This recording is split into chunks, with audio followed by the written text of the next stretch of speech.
Hi നമസ്കാരം പ്രിയപ്പെട്ടവരെ. അപ്പോൾ ഞാൻ നാഗപ്പതിയിലൂടെ കുരുമുളകിൻ്റെ തൈകൾ ഉണ്ടാക്കുന്ന വീഡിയോ മുമ്പിട്ടിരുന്നു. അപ്പോൾ അത് മുറിച്ചെടുക്കുന്ന വീഡിയോ ആണിത്. തൈകൾ ആക്കാനുള്ള ആ വീഡിയോ ആണ്. അപ്പോൾ ഇതിങ്ങനെയായിരുന്നു വെച്ചിരുന്നത്.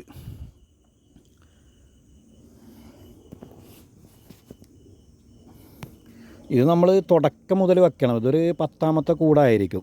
പൊട്ടി വരുന്ന സമയത്ത് തന്നെ അതിൽ വേര് ഇങ്ങനെ കാണും. ചുവട്ടിൽ നിന്നുള്ള തൈകളാണ് നിലത്ത് കൂടി പടർന്നു പോകുന്നത്. അതിൽ നിന്നിങ്ങനെ പൊട്ടി മുളച്ചിങ്ങനെ വരുമ്പോൾ ഒരടി കഴിഞ്ഞാൽ ഇതേപോലെ തൂമ്പ് അതിൻ്റെ അറ്റത്ത് വെക്കണം. അല്ലാതെ വള്ളി 2 മീറ്റർ വളർന്നിട്ട് പിന്നെ അതിൽ വെച്ചിട്ട് കാര്യമില്ല, അതുണ്ടാവില്ല.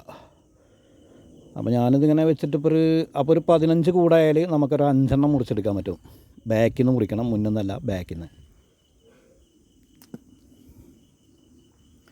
അപ്പോൾ ഇത് സംഭവത്തിൽ ഞാൻ വെച്ച സമയത്ത് ഇങ്ങനെ പതുക്കെ വളർന്നു പോയിട്ടുള്ളൂ. പിന്നെ ഒരു ജൂൺ ജൂലൈയിലാണ് വെച്ചത്. പിന്നെ ഒരു ആഗസ്റ്റ് സെപ്റ്റംബറൊക്കെ ആയപ്പോൾ ഇത് കയ്യിൽ നിന്ന് പോയി. ആകെ പടർന്നിട്ട് മൊത്തത്തിൽ അങ്ങനെ കുതിച്ചു പോയി. കണ്ടോ, ഇവിടെ നിന്ന് ഞാൻ വെച്ചിട്ടില്ല. അതൊക്കെ സമയം ഇല്ലാത്തത് കൊണ്ട് ഞാൻ അധികം ശ്രദ്ധിക്കാൻ പറ്റില്ല. അപ്പോൾ ആ വള്ളി നീണ്ട് അങ്ങനെ പോയി. അപ്പോൾ ഞാനത് മുറിച്ചെടുക്കുകയാണ്. ബാക്കിൽ നിന്ന് തൊട്ട് 5 കണ്ടോ, വേരൊക്കെ വന്നിട്ടുണ്ട്. 5 മുറിച്ചെടുക്കാം. പിന്നെ അതിൽ നിന്ന് ഒരു 20 ആയാൽ വീണ്ടും മുന്നിലേക്ക് അങ്ങനെ വെച്ച് കൊടുക്കുക. മുന്നിലേക്ക് വളർന്ന് അങ്ങനെ പോകും. 20 ആയാൽ പിന്നെയും ഒരു 5 കട്ട് ചെയ്തെടുക്കുക. അപ്പോൾ അതൊക്കെ നഴ്സറി പരിപാടിയാണ്. ഇത് നഴ്സറി അല്ല, എനിക്ക് വീട്ടാവശ്യത്തിന് വേണ്ടിയിട്ടാണ്. അപ്പോൾ ഞാനത് മൊത്തത്തിൽ അങ്ങോട്ട് മുറിച്ചു. കാരണം ഇതിൻ്റെ ഇപ്പോൾ വേനലാണ് വരുന്നത്. അത് പിന്നെയും കൂടെ വെച്ച്, പിന്നെ അതിന് വെള്ളം വെച്ച്, പിന്നെയും കൂടെ വെച്ച്, അങ്ങനെ നീട്ടി അങ്ങനെ കൊണ്ടുപോയിട്ട് 60 തൈയൊന്നും ആവശ്യമൊന്നും എനിക്കില്ല. എനിക്കാകെ ഒരു കുറച്ച് തൈകിൻ്റെ ആവശ്യമുള്ളൂ. അപ്പോൾ ഇത് കണ്ടോ, ഇതൊക്കെ വേര് വന്നിട്ട് ഞാൻ ഇത് മുറിച്ചെടുക്കുകയാണ്. സംഭവത്തിൽ മൊത്തത്തിൽ മുറിച്ചെടുക്കുകയാണ്. ഇപ്പോൾ നീട്ടിക്കൊണ്ടുപോകണ്ടെന്ന് കരുതി. ഇനി വേനലിൽ അത് വെച്ച് കഴിഞ്ഞിട്ടുണ്ടെങ്കിൽ പിന്നെ അത് നീട്ടിക്കൊണ്ട് വെള്ളം ഒഴിച്ച് കൊടുക്കണം. വെള്ളത്തിൻ്റെ സൗകര്യം ഇവിടെ കുറച്ച് കുറവാണ്.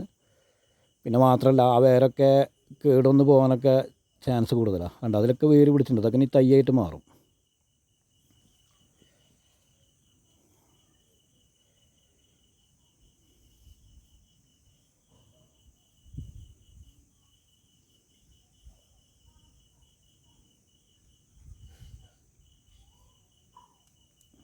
സാധാരണ ഒരു മുട്ടിനാണ് വെക്കാറ്. ഞാൻ 2 മുട്ടിനാണ് വെച്ചത്. കാരണം 2 മുട്ടിന് വെച്ചാൽ കരുത്ത് കൂടുതലുണ്ടാവും എന്നുള്ളൊരു അറിവിലാണ് 2 മുട്ടിന് വെച്ചത്.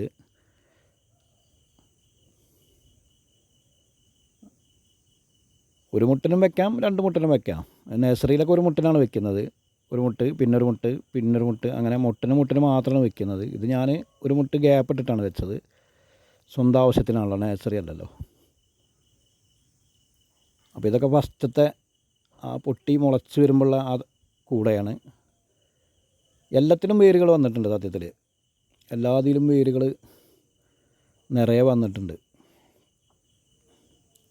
അപ്പോൾ എല്ലാവരും ഇത് ട്രൈ ചെയ്ത് നോക്കണം. നമുക്ക് സ്വന്തം തൈകൾ ഉണ്ടാക്കിയെടുക്കാൻ പറ്റും. നല്ലൊരു മെത്തേഡാണ് ഈ നാഗപതി എന്ന മെത്തേഡ്. വള്ളി നമ്മൾ മുറിച്ച് നട്ടാൽ, ഇപ്പോൾ ഞാൻ ഇതിൻ്റെ മുമ്പുണ്ടായിരുന്ന ചന്ദനം ഉണ്ടായിരുന്നു ഇതിൽ, അതിൻ്റെ വള്ളിയൊക്കെ ഈ മഴക്കാലത്ത് മുറിച്ച് നട്ടിരുന്നു. അതൊക്കെ സത്യത്തിൽ കേടന്ന് പോയി, ചീഞ്ഞ് പോയി. ഈ വള്ളി മുറിച്ച് നട്ടാൽ പിടിച്ചിട്ടാൻ കുറച്ച് ബുദ്ധിമുട്ടാണ്.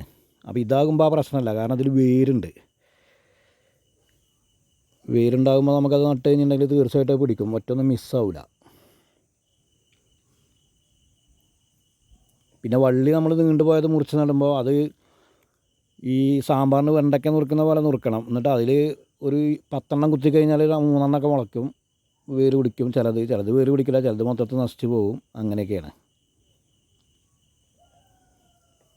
അപ്പോൾ നഴ്സറിക്കാരൊക്കെ ചെയ്യുന്ന മെത്തേഡ് ഇതാണ്. ഇത് കണ്ടത് ലാസ്റ്റ് വള്ളിയാണ്, ഇതതിൻ്റെ അറ്റാണ്. അപ്പോൾ ഞാനിത് ഇനി അതിൽ കൂടെ വെച്ച് കൊടുക്കണ്ടെന്ന് കരുതിയിട്ട് ഞാനത് മൊത്തത്തിൽ ഇങ്ങോട്ട് എടുത്തു. ഇത് ഞാൻ നട്ടിട്ടുണ്ട്. ആ നട്ടിട്ടുള്ള റിസൾട്ടുള്ള വീഡിയോ ഞാൻ പിന്നീട് ഇടുന്നതായിരിക്കും. അതുമാത്രം നട്ടു. ബാക്കിയുള്ളതൊക്കെ ഞാനവിടെ സൈഡിൽ മാറ്റി വെച്ചിട്ടുണ്ട്, തണലത്ത് മാറ്റി വെച്ചിട്ടുണ്ട്. കണ്ടോ, അതിൽ മുള വരാൻ തുടങ്ങി. ഇതൊക്കെ ഇനി തൈയായിട്ട് മാറും. ഇനി ഇതിൽ നിന്ന് ഈ മുള വന്നിട്ട് അതങ്ങനെ മുന്നോട്ട് പോകുമ്പോൾ ഒരു 15 ആയാൽ അതിൽ നിന്നും ബാക്കിൽ നിന്ന് 5 കട്ട് ചെയ്യാം. അങ്ങനെ തൈകൾ ഉണ്ടാക്കാം. അതൊക്കെ നേഴ്സറിക്കാർക്കാണ്. ഇവർക്ക് നേഴ്സറി ഇല്ല, അപ്പോൾ നേഴ്സറിൻ്റെ ആവശ്യമില്ല. അപ്പോൾ അതുകൊണ്ടാണ്. അപ്പോൾ ഞാനിത് തണലത്ത് വെച്ചിട്ടുണ്ട്. ഇതൊക്കെ ഒന്ന് വളരട്ടെ. അപ്പോൾ അത് ഡിസംബർ മാസമായി. അപ്പോൾ ഒരു ഏപ്രിൽ മെയ് ഒക്കെ ആകുമ്പോൾ നല്ല വളർച്ച ഉണ്ടാവും. അപ്പോൾ ജൂൺ ഫസ്റ്റ് മഴയൊക്കെ തുടങ്ങുമ്പോൾ ആ സമയത്ത് തന്നെ നടാനുള്ളൊരു കാഴ്ചപ്പാടിലാണ്. അതൊക്കെ ഇനി തൈയായിട്ട് മാറും. അപ്പോൾ ഇത് ശ്രദ്ധിക്കേണ്ടത് പറഞ്ഞത് കായ്ച്ച കുരുമുളകിൻ്റെ ചന്തലയെന്നാണ് ഇത് വെക്കേണ്ടത്. കായ്ക്കാത്ത കുരുമുളകിൻ്റെ ചന്തലയെന്ന് ഒരിക്കലും വെക്കരുത്. അത് കായ്ഫലം കിട്ടില്ല. കായ്ച്ച നമ്മൾ പറിച്ച് എടുത്ത 1 വർഷം കഴിഞ്ഞിട്ട് പറിച്ചെടുത്ത കുരുമുളകുണ്ട്, അതിൽ നല്ല ശക്തിയായിട്ട് ചന്തല പൊട്ടുന്ന സമയമുണ്ട്. ആ സമയത്ത് കൊടുക്കണം. വീഡിയോ ഇഷ്ടപ്പെട്ടാൽ ഷെയർ ചെയ്യുക, ലൈക്ക് ചെയ്യുക. അടുത്ത വീഡിയോയുമായി പിന്നെ വരുന്നതായിരിക്കും. എല്ലാവർക്കും നന്ദി, നമസ്കാരം.